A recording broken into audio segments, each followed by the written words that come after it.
Na-appreciate. At syempre, iba pa rin yung Direct Joey Reyes. Oo naman. Sobrang iba talaga kapag yung director mo talagang galing sa puso ang pagtatrabaho at yung pagtutuloy na niya sa isa't isa. Walang sukatan ng pagmamahal. Basta buong puso mo lang siyang pinagkakatiwalaan sa lahat ng bagay. Pagka ganun sila yung pagsasama, walang mali. Lahat tama. Of course. Hindi direct sa interview. It was an answer to you. Tinanggap mo yun. Hindi ko naman sahihindian at kung hindi naman ako ang pinabilang niyang gumanap dito sa pinagpindusyon, baka nagmalikihod pa ako sa kanya para isali niya ako. Napag-usapan namin ito even before. Hindi naman tumagal ng taon, pero alam kong ginagawa pa rin naman yung nababanggit niya na ito. Kaya kung hindi niya man ako inalok, malamang nag-apply ako. Siyempre,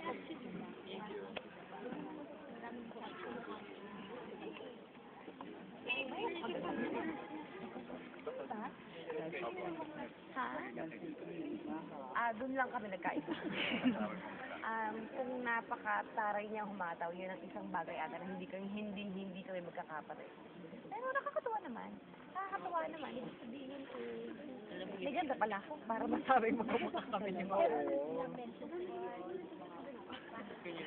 May mga nakapagsabi before nung lumabas yung SNH niya na billboard sa EDSA. Ang dami nag-text sa akin. Ang bongga naman ng billboard mo. Anong billboard? Ng isang ang kulsi lang. Nong? Kasi lang nga, nga bakla si Maha yun. Hindi ako yun. Kayo yung malakas tumawa, no? Oo naman, ayun pa naman. Susi pa ba ako? Hindi naman namin pag-usapan sa there was never a time naman na nagkaroon kami ng chance na mag-saksikahan. Kasi wala pa naman kami project na nagagawa ng ngayong panahon ko eh. Before, nung nagka-soap kaming dalawa, pero hindi naman din madala sa eksena namin. Ang bata pa sa nun, ako din. Ngayon siguro kasi nag-mature yung kanya, yung katawan niya nag-mature. Ang laki ng pagkakahawig namin dahil pareho kaming bilugan sa Thank you po. ayos lang. Thank you po. Kasi nagtatanda.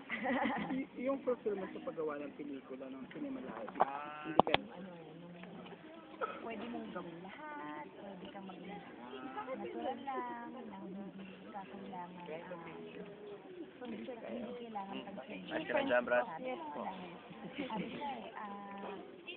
Alam mong ang manonood yung mga nasa edad, yung maiintindihan yung pelikula.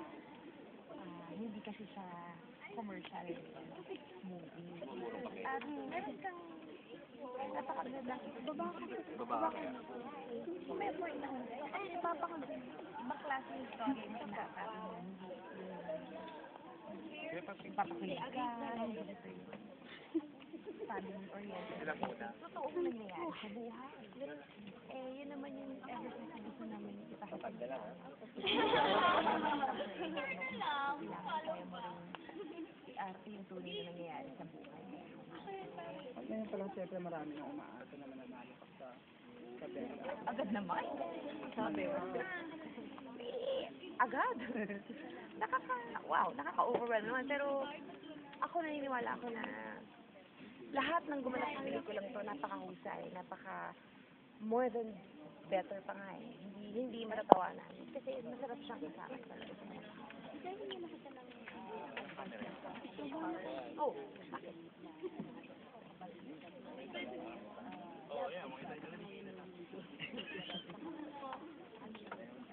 Na may date na. Bongga. Hindi ba? Masaya. Masaya kapag inspired ka. Masaya kapag may nanliligaw sa'yo kasi alam mo may humahanga sa'yo. Yung pag nandiyan sa paligid na naghihintay lang ng tamang pagkakataon. Ano yung mga taong hindi mo ina-expect. Yun yung kadalasan na Diba? Yeah, of course, hindi may workmate na kabinaibigan, no? Mayroon interview kanina kay Bella Paseo, and sabi namin kung totoo na katapos kay manager mo dito, Alfie. Tapos sabi niya, sorry talaga siya sa dito, Alfie. Kasi talagang sumalo. Ano masabi mo dito? Hindi, kami naman dito, Alvin, palagi naman kami may mga ganyan. Napag-usapan na rin namin yan. Hindi naman maiwasan yun, di ba? Ganun eh. Ganun eh.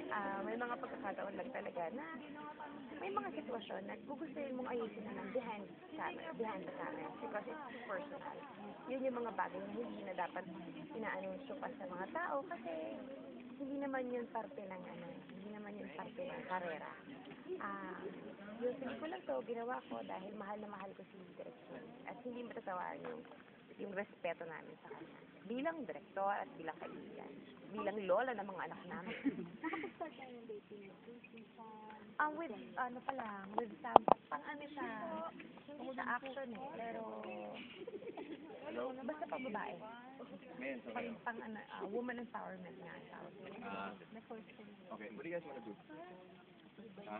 What do you guys want to Actually, do? oo eh. Parang first time ko nga ang gagawin. Kaya pinag-ahandaan ko yun. Ayoko lang mukhang malasado yung pagganap ko dun sa character. Matagal ko nawala sa show. Hindi ko e-effortan. So, Okay, guys. we're taking our time. We're taking our time. Ensayo lang muna para hindi mukhang Sila Alex. pinilit. Hihintay mo lang sa bahay?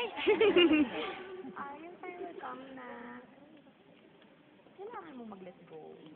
Paunti-unti. Kasi hindi naman dahil kailangan mag-boyfriend. Pero yun, di ba, may mga pagkakataon na bilang isang tao, may mga gusto ka rin gawin.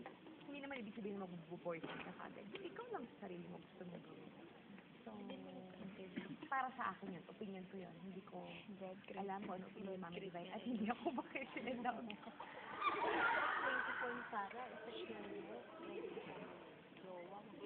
Hindi ko masasabi kasi hindi ako si Sarah.